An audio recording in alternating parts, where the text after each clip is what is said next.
un gráfico donde hemos hecho un pequeño resumen de los 150 salmos que tenemos hoy por hoy en nuestras Biblias. Realmente el libro de los salmos no es un libro, son 5 libros. Y esos 5 libros se llaman en su idioma original Teilín. Y yo ya he dicho muchas veces que todo lo que termina en in es masculino plural. Teilín significa alabanzas. Teilá es alabanza, Teilín es alabanzas. Este es el libro de alabanzas, el himnario, el libro de canciones del pueblo de Israel, que hasta el día de hoy se siguen cantando muchos de estos salmos. Por eso es muy hermoso leerlos a menudo y memorizarlos y enseñarlos a nuestros hijos, enseñarlos a los que nos rodean, porque traen mucha bendición a nuestra vida. Hay salmos para todos los gustos. Hay salmos 100% mesiánicos, es decir, salmos que apuntan a la vida del Señor Jesucristo. Por ejemplo, un salmo que describe los sufrimientos de Cristo en la cruz, el 22. Hay salmos que son oraciones, por ejemplo el 90, el Salmo 90, que por cierto mi suegra Esperanza se lo sabe de memoria, con la edad que tiene, es una oración que hizo Moisés. Y esa oración de Moisés la tenemos en la Biblia, ¿verdad? Señor, tú has sido nuestro refugio de generación en generación, antes que los montes nacieran y fueran formados la tierra, ¿verdad? Ese es el Salmo 90. Tenemos el más extenso, el capítulo más extenso de la Biblia, el 119, el que todos ustedes saben de memoria, ¿verdad? El más pequeñito, el 117, que es la letra de una antigua canción que cuando yo me convertí se cantaba mucho esa alabanza, pero ya como que se ha olvidado. Alabad al Señor, naciones todas, pueblos todos, alabadle, bendecid su nombre, ¿verdad? Tenemos el famoso Salmo 133, mirad cuán bueno y cuán delicioso es habitar los hermanos juntos en armonía. Tenemos salmos proféticos, salmos que son quejidos, lamentos, ¿verdad? Tenemos la oración de los ancianos, la petición, el salmo de los ancianos, el salmo de las personas que ya han pasado a otra etapa de la vida, es un salmo precioso también. Pero todos esos salmos se fueron recopilando a lo largo de la historia en diferentes periodos. Y ahí les he puesto un gráfico en las pantallas de la iglesia para que ustedes vean el proceso que experimentaron los salmos hasta poder recopilarlos los 150 y tenerlos en nuestras Biblias. Por ejemplo, los primeros 41 salmos, del 1 al 41, se recopilaron, no significa que se escribieron, pero que se recopilaron en la época del rey David. Porque hay algunos de esos salmos que son antes de la época del rey David. Por ejemplo, el que les cité a continuación, el 90, que es de la época de Moisés. Pero esos 41 primeros salmos se recopilaron, se reunieron y posteriormente se añadieron al libro de los salmos en la época del rey David. Otros salmos, por ejemplo, del 42 al 72 y del 73 al 89, se recopilaron en los tiempos de esos 2 grandes reyes de Judá, los reyes del sur. Estos 2 reyes fueron extraordinarios, Ezequías y Josías. Ezequías fue aquel rey que decidió meter el agua por debajo de Jerusalén para que si fuera sitiada, si los enemigos atacaban Jerusalén, no les cortaran el suministro de agua y se murieran de sed, esperando fuera los enemigos que Israel se rindiera. Todavía ese túnel subterráneo, esos túneles, mejor dicho, porque son varios, que llevan el agua por debajo de Jerusalén, todavía hoy en día se pueden visitar. Son los túneles que conectan la antigua ciudad de Jerusalén con el famoso estanque de Siloé. Y uno de ellos todavía recoge agua de lluvia y se puede pasar por él, incluso mojándose, el otro no. Y el rey Josías fue un rey muy utilizado, un hombre, un instrumento tremendo en las manos del Señor. Fue aquel rey que, cuando le dijeron hemos descubierto el libro de la Torá, el libro de la ley en el templo que estaba abandonado, hace una serie de reformas extraordinarias que hacía muchísimo tiempo que Israel las necesitaba. Luego tenemos, por ejemplo, del Salmo 90 al Salmo 106 y también del 107 al último, al 150, tenemos esos salmos que se recopilaron en el tiempo de Esdras, el sacerdote, y de Nehemías, aquel copero, ¿se acuerdan? Que vivían en el palacio del rey y que es el instrumento que Dios utiliza para la restauración física, la restauración de los muros y también del templo de Jerusalén. Y Esdras fue el instrumento para la restauración espiritual del pueblo. Porque una cosa es que tú seas restaurado en tu economía, en lo natural, sea economía, sea salud, sea familia, que está bien, Dios también está interesado en restaurar esas áreas de tu vida. Y otra cosa muy distinta es la restauración espiritual de una vida. Tú puedes ser restaurado, digamos, en tu economía, pero no significa de que hayas sido restaurado en lo espiritual.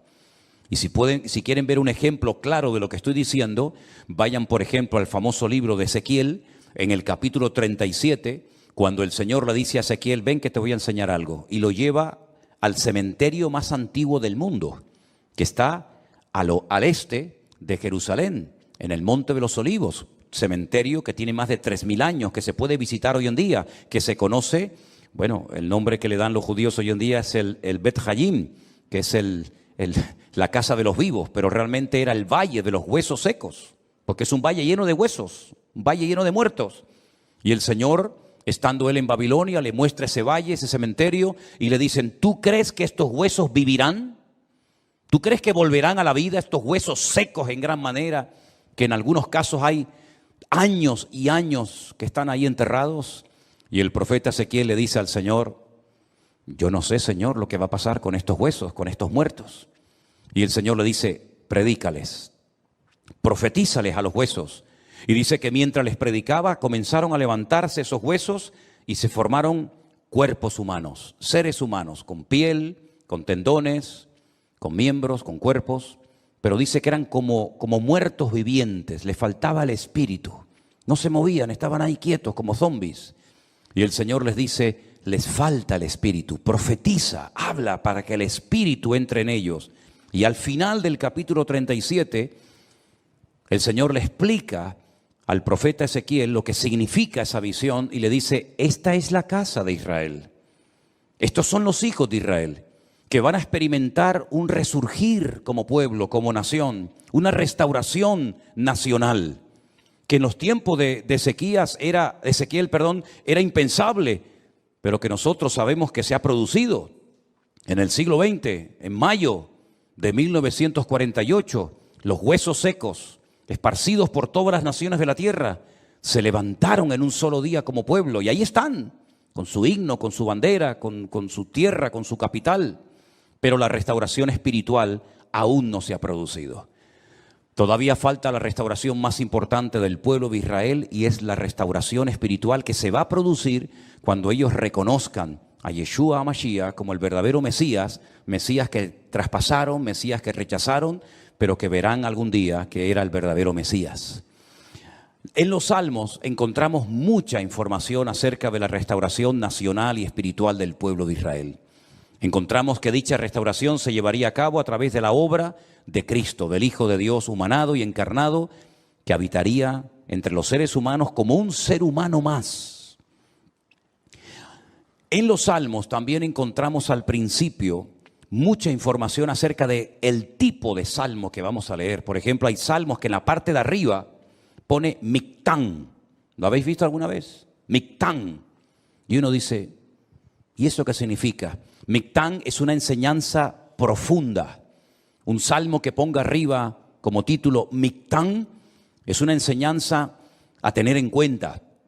Es una sabiduría expuesta por escrito para que el que la lea, el que la reciba, el que la cante, sepa que está cantando verdades muy profundas que nacen del corazón de Dios. Hay salmos que, por ejemplo, pone Salmo de Segilot, y significa que es un salmo que se tenía que tocar con instrumentos de cuerda, porque no todos los salmos se tocaban con instrumentos de cuerda, había otros que eran de percusión y otros de viento. Hay salmos que pone, por ejemplo, Shir LaMa'alot, salmo cántico de las subidas, que eran los salmos que cantaban los peregrinos cuando subían a Jerusalén 3 veces al año a celebrar la fiesta de la Pascua, la fiesta de los tabernáculos, que era la última, y en medio la fiesta de Pentecostés o la fiesta de Shavuot, las semanas.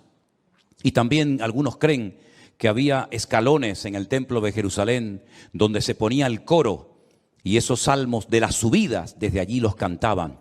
Pero en este salmo, si ustedes lo pudieran ver en hebreo, al principio pone mitzmor, y la palabra mitzmor significa que es un salmo que hay que cantarlo.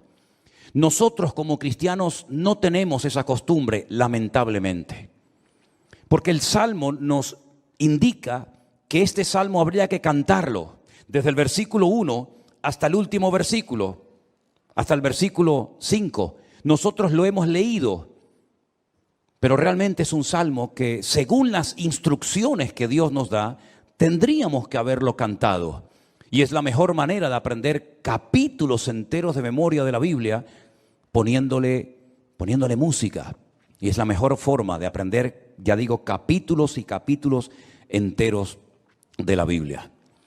Ahora, el Salmo 127, que es el que se leía en esta tarde, si ustedes buscan su Biblia, empieza diciendo que si el Señor, el Eterno, Jehová, como dice la versión Reina Valera, no edifica la casa, en vano trabajan los que la edifican.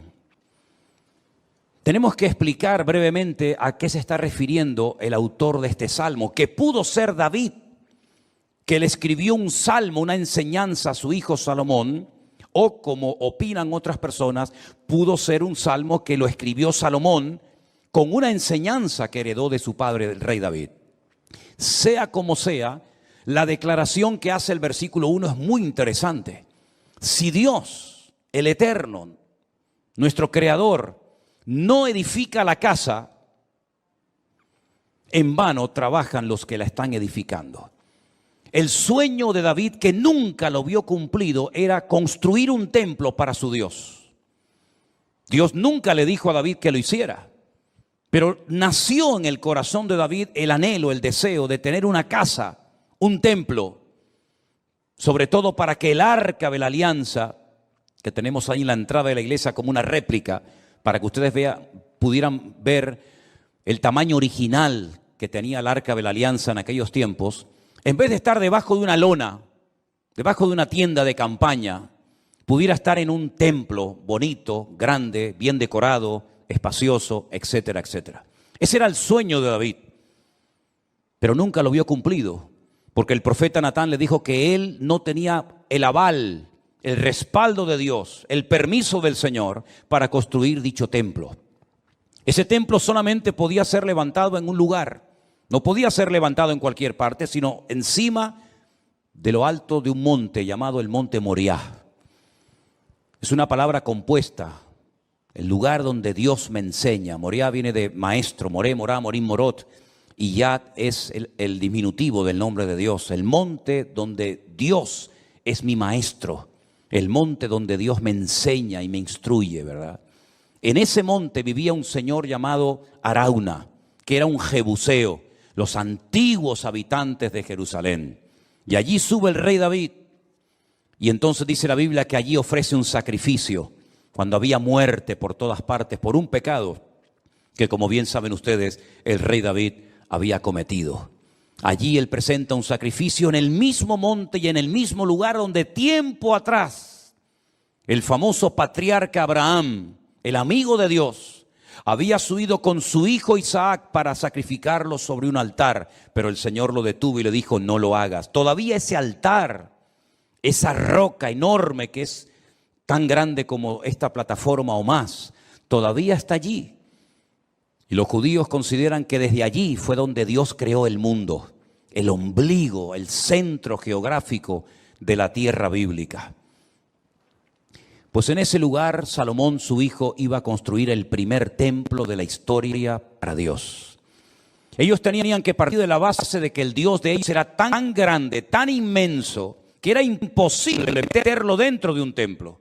Es totalmente imposible meter a Dios, limitar a Dios dentro de un cubículo, dentro de un edificio, porque ya el Señor le había dicho a David que el cielo es su trono y la tierra es el estrado de sus pies. ¿Qué templo me van a hacer ustedes para mí?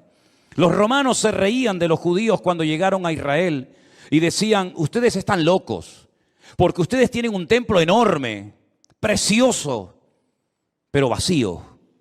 ¿Dónde están vuestros dioses? ¿Dónde están vuestras divinidades?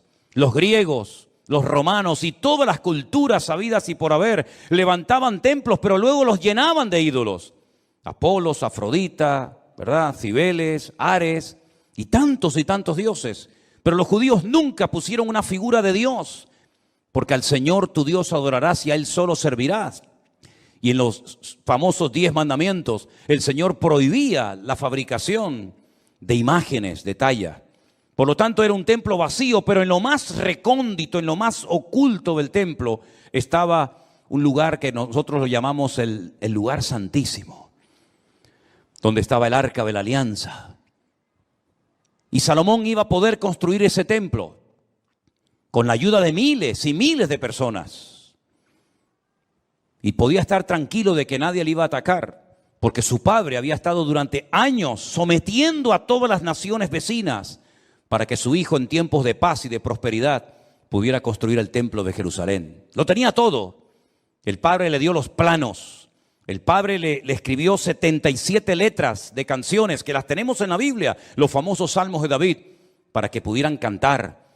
Inventó instrumentos musicales, le dio oro, piedras preciosas, madera, plata, bronce, lo tenía absolutamente todo. Y además Salomón hizo un pacto con el faraón, que eran expertos en aquella época en la fabricación de megaestructuras, porque los judíos nunca habían hecho un edificio tan grande, y mucho menos para Dios. Cómo levantar aquellas piedras, subirlas a aquel monte, colocarlas una encima de la otra. Aquellas columnas, más de 70 columnas exactamente, de una pieza. Cómo iban a levantarlas, ponerlas a nivel para que aquella casa no se cayera. El templo no tenía arcos, como lo inventaron los romanos. Por eso los arcos le han permitido a las fabricaciones y a la arquitectura romana permanecer hasta el día de hoy. Pero eran columnas y era muy difícil poner aquello en pie. Hay, por ejemplo, en la ciudad de Jerusalén, en un lugar donde yo he llevado a algunos hermanos alguna vez, una columna entera que es como de aquí al fondo de la pared, que se quebró y allí la dejaron, y han pasado 2000 años y todavía aquella columna sigue allí. Él hizo un pacto con el faraón, se casó con su hija, hizo un pacto de no agresión. De hecho, su hija se murió en Jerusalén y hay en el torrente de Cedrón hay una pirámide pequeñita, recordando que allí está enterrada una mujer de origen egipcio, porque ella murió en Jerusalén. Y el faraón le ayudó a construir aquel hermoso templo. Pero Salomón sabía perfectamente que él podía tener el oro, la plata, los albañiles, los carpinteros, los canteros, absolutamente todo. Incluso había naciones que todos los años le traían, curiosamente, 666 talentos de oro. Multiplique 666 por 45, era una barbaridad de kilos de oro para ayudarle.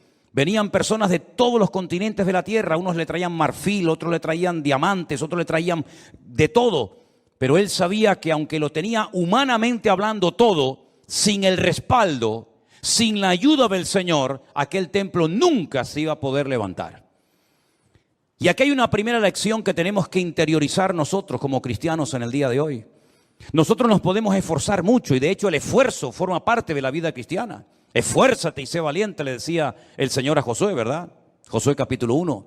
Esfuérzate y pelea, le decía el apóstol Pablo a Timoteo. Pero por mucho que nos esforcemos, por mucho que trabajemos, por mucho que madruguemos o por mucho que trasnochemos, sin el respaldo, sin el favor de Dios, todo lo que hagamos no sirve absolutamente para nada. ¿Cuántos dicen amén? Algunos creen que por trabajar más van a ganar más y se equivocan, porque la Biblia no enseña que para ganar más hay que trabajar más. Si usted quiere ganar más, no haga eso, porque lo está haciendo al revés. Si usted quiere ganar más, yo después le digo lo que tiene que hacer, pero no trabajes más para ganar más, porque vas a ganar menos y te vas a terminar agotando.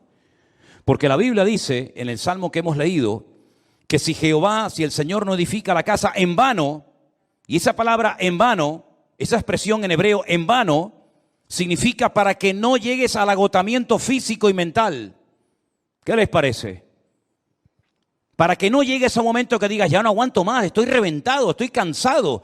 Llego el fin de semana, quiero descansar y el lunes voy igual de cansado, peor. Y vas acumulando cansancio y durante la noche no duermes. Cuando dice el Salmo 27 que una de las bendiciones de Dios es poder dormir tranquilamente por la noche. Dice que a sus amados el Señor les dará el sueño. Y hay muchas personas que darían cualquier cosa con tal de poder dormir en paz, como nosotros, los hijos de Dios, que hemos aprendido a depender y a descansar en el Señor, podemos dormir en paz. ¿Cuántos dicen amén? No sé por qué nos han hecho últimamente a Elena y a mí una pregunta, me la hacen de vez en cuando, por internet, por WhatsApp, por correos, incluso hasta en persona.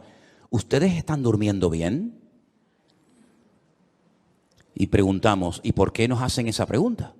Si no, pues con todo lo que tienen, todo el jaleo de atender gente de aquí y llamar, ¿ustedes duermen bien? Y la respuesta de Elena siempre es la misma, dormimos perfectamente. Porque nosotros hemos aprendido a descansar y a depender únicamente del Señor. No entramos en estrés, ni en nervios, ni en agobio. No perdemos la paz absolutamente por nada. ¿Por qué? Porque la obra no depende de nosotros. La obra depende del dueño, de la cabeza. Y el dueño y la cabeza es nuestro Señor Jesucristo. Me da mucha pena, mucha lástima cuando veo a cristianos agobiados, cargados, estresados, con la tensión disparada. Perdonen si alguien se siente aludido, yo es que no le he tomado la atención nunca a ninguno de ustedes, por eso hablo desde la libertad, porque claro, va a decir, ¿este hombre cómo sabe que tengo yo la tensión alta? No, yo no sé nada, pero el Señor lo sabe todo. Pastillas para poder dormir, claro, después pastillas para despertarte. Agobiado, estresado, que no llego a fin de mes, que no pago el colegio de los niños, que los libros, que esto, que lo otro. Y yo he cumplido recientemente 60 años. No me da ninguna vergüenza decirlo, al contrario, estamos orgullosísimos de los 60 años que tenemos. Y de esos 60 años, que parecen mucho, pero a la hora de la verdad no son tantos, de esos 60 años, 40 los he dedicado a servir única y exclusivamente al Señor. Es decir, no me he dedicado en otra cosa los últimos 40 años de mi vida más que a servir al Señor. Con iglesias pequeñas, con iglesias grandes, con escasez, con abundancia, con mucha gente, con poca gente o con ninguna gente. Y en estos últimos 40 años, si algo hemos aprendido, sobre todo en este último año, es que Dios es galardonador de los que le buscan. Y cuando más difícil estaba todo, y cuando humanamente hablando era imposible que esto siguiera adelante, el Señor sin manos nos dio una cachetada de amor, mostrándonos y enseñándonos que Él es el que edifica su casa y su obra, y no nosotros. A mí me llama mucho la atención que este verbo, edificar, es exactamente el mismo que emplea el Señor Jesucristo cuando hace referencia a lo que Él iba a hacer.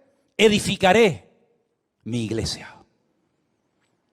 Su padre, en Génesis capítulo 1, nunca empleó el verbo baná o boné, que es construir, sino el verbo bará, que se parece, pero no tiene nada que ver una cosa con otra. Bará es un verbo que solamente aparece en la obra creadora de Dios. Cuando dice la Biblia que en el principio creó, ese verbo creó es bará y significa crear de la nada. Este púlpito está hecho de un material llamado metacrilato. Lo mandamos a hacer hace 20 años. El que lo hizo, porque este no se ha perdido ningún culto desde que estamos aquí, Este ha estado todos los cultos, todas las reuniones de jóvenes, todos los cultos de jueves, todos los cultos de domingo. Este que está aquí, o esto que está aquí, ha estado siempre aquí. Pero el que lo hizo, no lo creó, lo hizo utilizando una materia prima, metacrilato. Y el púlpito que tenemos en la iglesia del Puerto de la Cruz es de madera. Y alguien lo hizo, no lo creó, utilizando la materia prima de la madera. Pero el verbo bará en Génesis capítulo 1 es crear de la nada. ¿Y cómo Dios creó sin utilizar materia prima? Sin utilizar tierra, sin utilizar piedra, sin utilizar madera, con el poder de su palabra. Dijo Dios, sea la luz, y fue la luz. Y dijo Dios, y todo lo que Dios decía se materializaba por el poder de su palabra. Pero curiosamente el Hijo, cuando viene a este mundo hace 2000 años, Él no dijo, crearé mi iglesia de la nada. No dijo eso, sino dijo, edificaré. Y si juntamos, y tenéis memoria para recordar esto, el Salmo 127 dice Salomón, si Dios no edifica esta casa, en vano estamos trabajando nosotros aquí. Estamos perdiendo el tiempo, nos estamos desgastando, vamos a llegar a la extenuación, al agotamiento, si Dios no respalda esta obra. Porque Él sabía que esa obra no dependía de sus obreros, de su sabiduría, que era mucha y la tenía, de su dinero, que era mucho y lo tenía.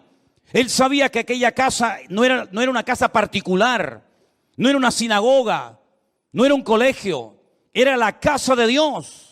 Y la casa de Dios solamente se podía utilizar esa palabra, esa expresión para hacer referencia al templo. Yo sé que hay gente que dice, hermanos, bienvenidos a la casa de Dios. Está mal dicho eso. Porque esto no es la casa de Dios. Esto es un local donde se reúne la iglesia, pero esto no es la casa de Dios. Dios no vive aquí. Si esto fuera la casa de Dios, yo no me voy de aquí ni a palos. ¿Cómo me voy a ir de aquí si mi Dios vive aquí? ¿A dónde me voy a ir? Nos tendríamos que venir a vivir aquí. Pero esta no es la casa de Dios. Pero en aquellos tiempos, cuando Salomón dice, si Jehová no edificare la casa, ¿a qué casa se refería? A la casa de Dios. Él sabía que esa casa no iba a poderse terminar si no tenía el respaldo de Dios. Por eso el Señor Jesucristo pudo decir, yo edificaré mi iglesia. Porque Él dijo, todo lo que hago y todo lo que digo, lo hago porque mi Padre me da autorización y me apoya para hacer y decir lo que hago. Por eso la iglesia ha permanecido en estos últimos 2000 años con persecuciones, con todo tipo de regímenes políticos, con falsas doctrinas, con divisiones, etcétera, etcétera. ¿Por qué? Porque el que la está fabricando no es el hombre, el que la está construyendo es el Señor Jesucristo. Y nosotros somos piedras vivas en ese edificio, pero la piedra angular, la que soporta todo el peso, es nuestro Señor Jesucristo. La piedra que desecharon los edificadores ha venido a ser la cabeza del ángulo. Bendito sea Dios. Piná, Rosh Piná. Eso es, Rosh Piná. Hay un pueblo en Israel muy bonito que se llama Rosh Piná, que significa la cabeza del ángulo. Pero este salmo, ¿sabes? Te da una calma, te da una paz impresionante, porque no tienes que estar dependiendo de tu esfuerzo personal, sino del respaldo de Dios. Y yo le hacía esta mañana a los hermanos del Puerto de la Cruz 2 preguntas que se las voy a hacer ahora a ustedes. ¿Dios está respaldando lo que estás haciendo? Piensa bien, ¿eh? Todos no vamos a ser pastores, todos no van a ser predicadores, evidentemente. Pero todos y cada uno de ustedes, de nosotros, nos dedicaremos en la vida a algo. Pero mi pregunta es, ¿a eso a lo que hoy por hoy te estás dedicando, tú notas en tu vida el favor de Dios, el respaldo de Dios? Si la respuesta es sí, yo siento que en mi profesión, en mi carrera, en mis estudios, en mi trabajo, yo siento y noto que el respaldo, que la bendición de Dios está conmigo. Gloria a Dios, no sabes cuánto me alegro, hermano. Pero si la respuesta es no, entonces, ¿por qué lo estás haciendo? Si sabes que Dios no te ha mandado a hacer lo que estás haciendo, ¿cómo te atreves a hacerlo? Porque la segunda pregunta que les iba a hacer es, ¿por qué estás haciendo lo que estás haciendo? ¿Para ganar un sueldo? Es decir, ¿tú sabes que no estás haciendo lo que Dios quiere? Esa no es la voluntad perfecta de Dios para tu vida, pero igualmente lo haces. Porque a final de mes un señor te pone un sobre con un dinero para poder cubrir tus necesidades. ¿Así es como tú te has montado tu vida cristiana? ¿Te ves haciendo lo que estás haciendo tus próximos 10 años, 20 años de tu vida? ¿Ese es el futuro de tu vida? ¿Dedicarte a lo que estás haciendo? Si es la voluntad de Dios, gloria a Dios, siga adelante. Pero como la vida es tan corta y cuando te des cuenta pasó, ¿Cómo hay creyentes que se han dedicado toda la vida a hacer lo que saben que no era la voluntad de Dios perfecta para ellos, pero al fin y al cabo lo hacían para al final de mes recibir un sobrecito con un hueso que te daba un señor que le sobraba de todo, que a veces no te pagaba lo que tú merecías por haber trabajado tanto, pero dependías de él hasta para poder poner un poco de gasolina a tu coche o comprar una compra, hacer una compra en un supermercado? Para eso murió el Hijo de Dios en una cruz, para que viviéramos como la gente del mundo, sin marcar una diferencia y sin demostrarle al mundo que Dios nos enseñó a nosotros en su palabra un estilo de vida diferente. Yo te voy a confesar algo que probablemente es la primera vez en mi vida que voy a decir en público. Yo no sé si en algún momento, en alguna iglesia, en alguna predicación, desde los 19 años que estoy sirviendo al Señor, yo he dicho alguna vez esto que voy a decir ahora. Esto sería como dicen en televisión, esto es una primicia.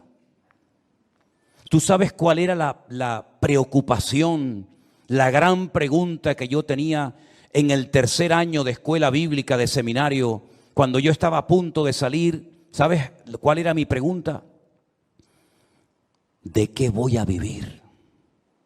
Porque yo no quería volver a la casa de mis padres. Porque yo le había dicho a mi padre que el Señor me había llamado. Y cuando él me preguntaba, ¿de qué vas a vivir? No había iglesias por ninguna parte. Hoy en día hay iglesias por todas partes. Pero en aquellos años, hace 40 años, no había iglesias prácticamente por ninguna parte. Eran contadas con los dedos de una mano las iglesias que, por ejemplo, había en Tenerife. Muchas de las iglesias que ustedes conocen o han visitado, o a lo mejor han estado, no existían. Las iglesias eran de 10, 15 personas, había muy poca gente, un culto de jóvenes con 5, 6 jóvenes, era un avivamiento. No había prácticamente nada y la pregunta que yo tenía en aquellos años era, ¿de qué voy a vivir? Porque no quiero volver otra vez a vivir en la casa de mis padres, porque sería entonces darle la razón al viejo de que me equivoqué y al fin y al cabo tengo que volver a vivir con ellos hasta para poder comprarme un par de zapatos. Pero casi la última semana de estudiar en aquella escuela bíblica en Las Palmas, en un piso allí cerca de las playas de las canteras, llegó un misionero, como eso ya les he contado en otras ocasiones, y me pidió que viniera aquí a Tenerife a echarle una mano en la obra. Y desde ese día, el 31 de mayo me gradué, mayo tiene, enero, febrero, marzo, abril, mayo. Desde el 1 de junio de 1981, ¿qué día es hoy? ¿Cuál? 31 de octubre, fíjate. Desde el 1 de junio de 1981 hasta el 31 de octubre del 2021, yo no he hecho otra cosa en mi vida más que servir al Señor.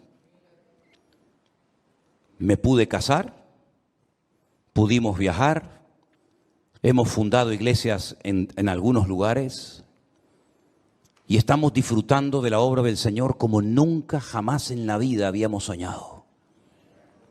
Sabemos lo que es estar sentado en una cama con una libreta, con una calculadora, sacando los gastos del mes y diciendo, no llegamos, no llegamos, no llegamos. Pero también sabemos lo que es, el Señor es mi pastor y nada me faltará. Hemos aprendido a vivir en escasez como no te imaginas. Y hemos aprendido a vivir en abundancia, hemos aprendido a dormir en cualquier lugar, porque el Señor nos ha mostrado de que cuando una persona es capaz de hacer un mínimo gesto por el Señor respalda y bendice la vida de esa persona.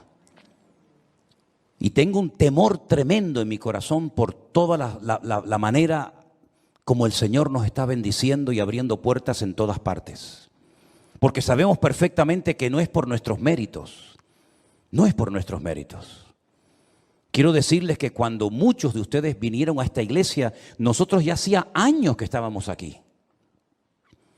Hacía años que estábamos en este lugar. Y el Señor ha ido edificando poco a poco su obra.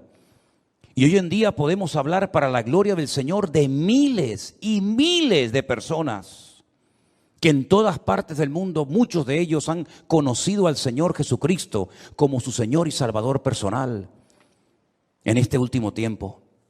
Anoche tenía una reunión por Zoom con todos los hombres de la iglesia virtual del grupo número 2, gente con más de 80 años, dándole gracias al Señor porque en la recta final de su vida, como ellos mismos decían, han conocido el Evangelio del Señor Jesucristo y tienen un hambre por conocer más y más de la palabra que a mí realmente me deja sorprendido todo lo que el Señor está haciendo. Yo quiero decirles a todos y a cada uno de ustedes que yo también tuve tu edad y estuvimos dispuestos cuando éramos jóvenes, recién casados con 21 años, a pagar un precio. Y nos llamaron locos. Los pastores nos reunían de vez en cuando y nos decían: estáis locos. ¿Cómo sois capaces de ir con una niña pequeña como era Priscila en aquellos años a un país tan lejos, sin conocer prácticamente a nadie, a vivir por fe? Pero cuando el Señor edifica su obra y cuando el Señor respalda su obra, no hay impedimento que pueda frenar la vida de un hijo y de una hija de Dios. Y yo quiero desafiarte a que tú pierdas el miedo, porque si de algo a mí me ha servido el Salmo 127 es a perder el miedo.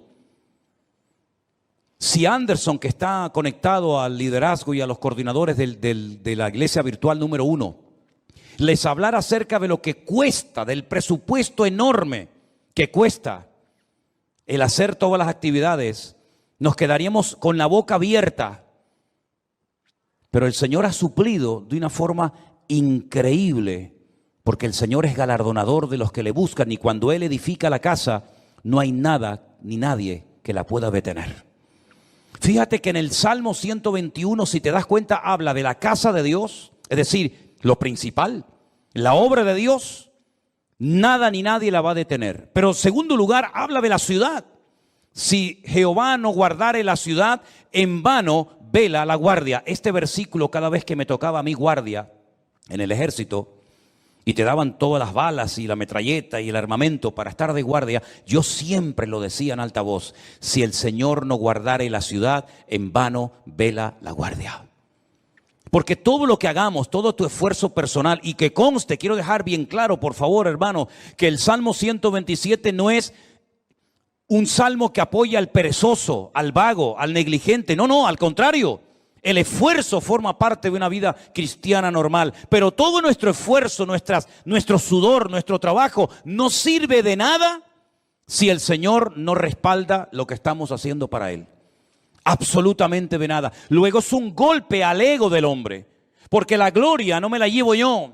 Yo he sido el que he edificado, como decía Salomón, Nabucodonosor, ¿se acuerdan? Yo fui el que levanté la gran Babilonia.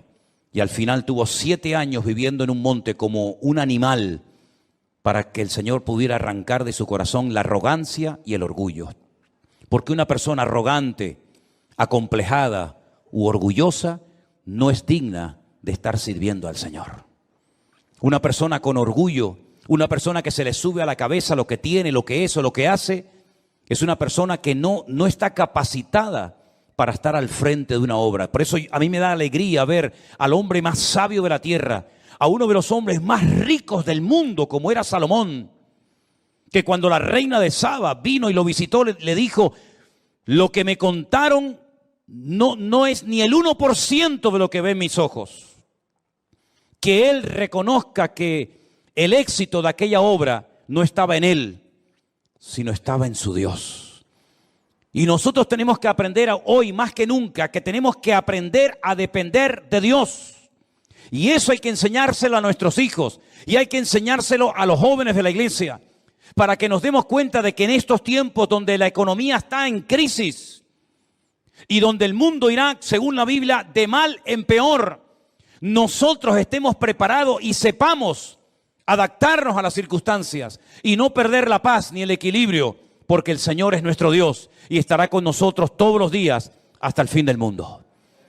Madrugar y trasnochar sin el respaldo de Dios no sirve absolutamente para nada.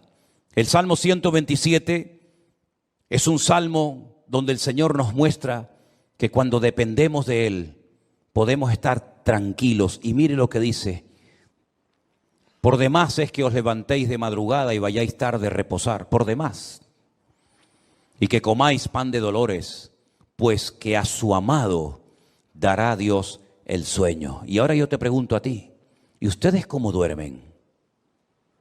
¿Dormiste bien anoche? ¿O estabas dando vueltas y vueltas y vueltas en tu cama sin poder conciliar el sueño? Una de las señales de que nuestra alma está alineada con Dios es que nuestro cuerpo y nuestra mente puede descansar tranquilamente durante la noche. Una mente atormentada sin la paz de Cristo, sin tener esa comunión con el Señor, es imposible que tu cerebro pueda descansar durante la noche y dormir tranquilo sabiendo en quién has confiado. Fíjate lo inútil que es rodearse de cosas o de personas para que te protejan y para que te ayuden cuando no está el Señor controlando tu vida, tu economía, tu matrimonio, tu ministerio, tu iglesia, etcétera, etcétera. Por mucha gente que te rodee, por muchos amigos que tengas, por mucha economía que tengas, no sirve absolutamente de nada. Y te voy a poner un ejemplo tremendamente gráfico para que veas lo inútil que es rodearse de personas creyendo y confiando en ellos en vez de confiar y descansar en las promesas del Señor. ¿Os acordáis de Saúl? ¿Sabéis quién era Saúl? Sí, ¿verdad? El primer rey de Israel. Estaba obsesionado con matar.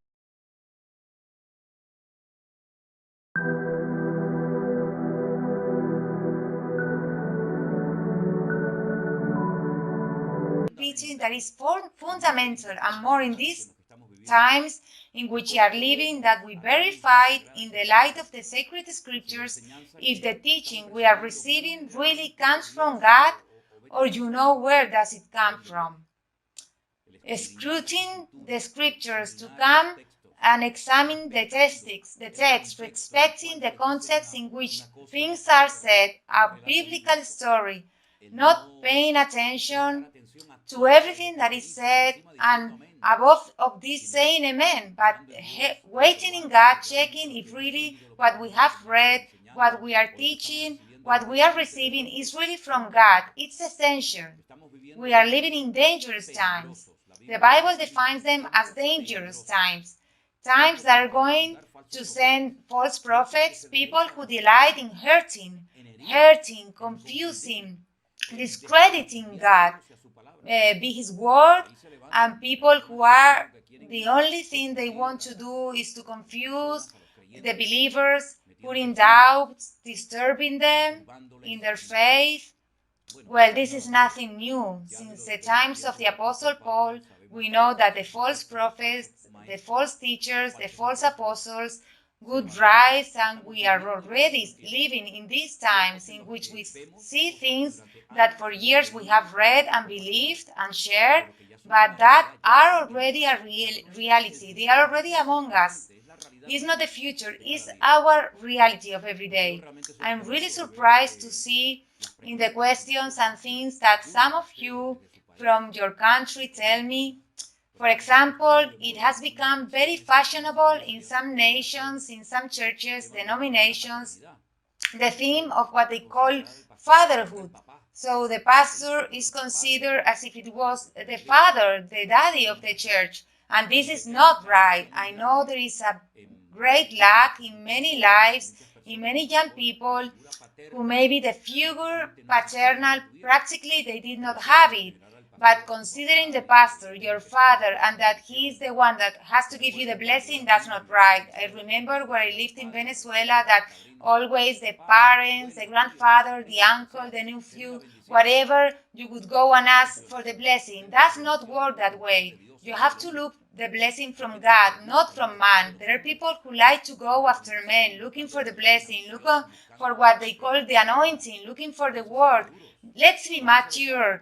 We will leave behind once for all this childish and immature system of always looking in men the answers that your God, your heavenly Father who sees you in secret, can reward you in public. Calls my attention a lot that there are people who are victims or have been victims of bad teaching or not teaching. They don't check, they don't scrutinize the scriptures, the amount of crazy things, of lies that are being told about the vaccine. I was very surprised these days when several sisters have written to me messages telling me, I repeat what these sisters tell me. They tell me that it has been said in their congregations that Christians who allow themselves to be vaccinated, the Holy Spirit will live their lives forever. I'm really outraged. I really felt very bad because this is false. This is a false. It's a lie. How a person occurs from a pulpit to tell the believers, to the saints, to the sons of God, that they are washed, redeemed by the blood of Jesus, that if they get vaccinated, the Holy Spirit lives? Oh, what's happening, my dear brothers? The detachment to the Word of God, the lack of knowledge hurts, and this is why we want to reinforce, we want to encourage each one of you to read, study, scrutinize, examine the text of the Word of God, so that you do not get carried away by these atrocities that some say. They look into the internet, they get certain information that seems to be secret information, seems that they have discovered the magic one truth, they have discovered gunpowder, and they begin to teach real madness and nonsense, people who they do not have a minimum of maturity and common sense. They scare Christians. The Bible says that the stumbling blocks, I said it yesterday in the preaching, I do not know if you agree,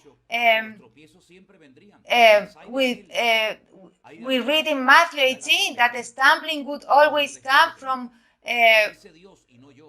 and it says, who that made one of those little ones free? God says, not me. The Lord says in His word that it would be better to him to tie a millstone around his neck and jump into the depths of the sea than to stumble to one of these little ones. That's why, brothers, we want to leave ignorance behind. We want to leave behind fear of men, and we want to dwell into the sacred scriptures, because they are the ones that can teach us, correct, guide, instruct you, strengthen you, encourage, and above all, remove the blindfold. Well, brothers, if you think so, let's go and pray. I'm going to ask you, all of you who are already connected, to do a prayer together. Let's close our eyes and let's call into God, so that this evening, the questions that we are going to be answering, we can learn. How good would it be if many of you pay attention to the answers, even take notes with paper and pencil. Take notes, and then you can review them later and remember what is going to be taught in this evening today. We pray to our God, brothers. Heavenly blessed Father, we give you to all the glory and the honor to you by this privilege that you give to us one more evening to be able to be around your word. And we want to ask you for wisdom from your presence. Help us to give biblical answers, to bring light. Let ignorance go away, fear go away, so we can have a firm and robust faith without being afraid of anything nor anyone. Because your Lord has given us your word to bring us clarity and to strengthen us in the faith in you. We present this time of study in your presence. In the name of Jesus, amen. Let's start to answer the questions that we have been receiving lately. There is a brother called Jesus who tells me that in the program number 80 of the online, Pastor Online, I was talking about religiosity in the people of God, and this brother says that today he recognizes that I suffer the ravages of growing up in a rigid and hard doctrine, and in brackets it says 25 years ago. My family life is almost shattered by the stiffness and hardness, with divisions and strife that hurts. With the pandemic, I have known you, and I hope to be able to solve these errors. I believe I'm influenced by this religious spirit and a spirit of pride that you mentioned. How can I get rid of it? Because very easy. Just as you open the door to religiosity and pride close the door, to that one and repent. Open your door to repent and ask the Lord to forgive you, and begging Him with all your soul, that with all your heart, that instead of being a religious, be a mature and spiritual person in the things of the Lord. Religious has nothing to do with spirituality. The word religion comes from the Latin term relega. It means to tie, to become tied. God comes to find us a church, does not come to find a church full of religiosity. God, the pride, the religiosity, the arrogance is the cancer that kills spirituality in the life of a church. If you recognize, glory to God. But acknowledging is not enough. If you acknowledge that you have been a victim of religiosity, that your marriage has even suffered a loss as a result of all of this, then you have to ask God for forgiveness. Be humble before God and exalt the Lord, and He's broad in forgiving, because God loves us and the Lord has the best for the life of your children, so that you can ask the Lord for forgiveness, repent, and ask the Lord to free you from this attitude of pride, of religiosity, and you can be a spiritual person, a good father, you can be a mature person, respecting others, even if they are different from us, because this is one of the great problems of the religious, that they think that everything he does and everything he says is how things have to be done. He despises others, and this arrogance is pride, and pride that sometimes we camouflage of service to God. I'm serving God, but I despise others because I think they are not serving the Lord. That is pride. It's pride that is camouflaged and is destructive. Pride is not from God. Pride is the opposite of humility, of dependence on our God. So repenting yourself, asking God for forgiveness, you can fix many, many things.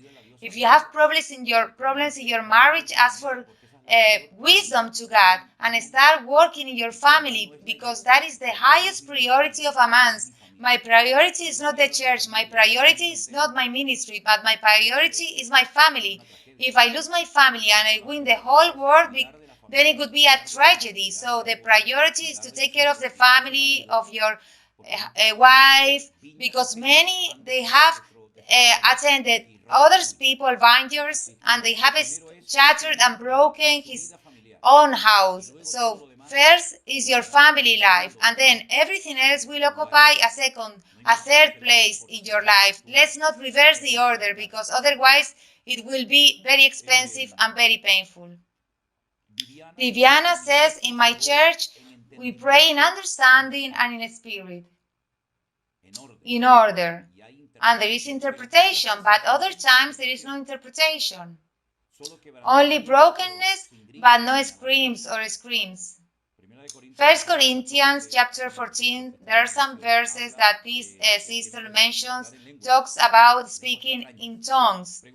I just always that tongues are spoken, there must be interpretation, and when there is no interpretation, it means that we are practicing false doctrine. I'm very confused. The only way for you to stop being confused is to read and study the Bible more. If you read and study the Bible carefully, all your confusion will disappear. I can assure you, because the Bible was written to help the believers in the churches not to be in permanent confusion.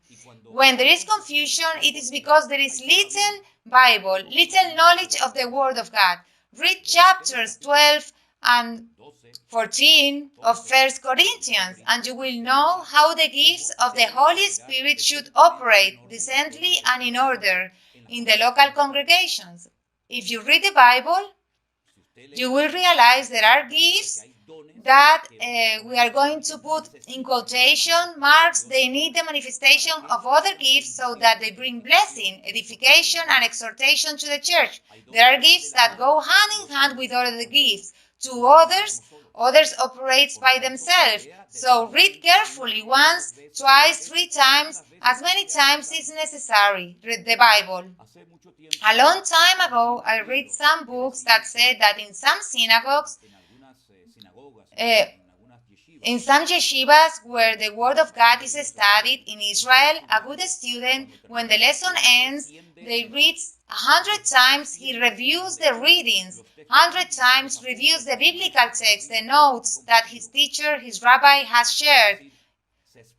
So from the student is expected, from the believer, that when the service ends and says amen, he will not forget the message he just heard, but that throughout that day, throughout the week, he's meditating and reflecting on the words he just heard. Go home, check the readings, take notes, get used to taking notes, brothers. What goes into our heads here goes into what doesn't go into our heads can go into a notebook. It's really difficult to remember everything that a person hears during a message.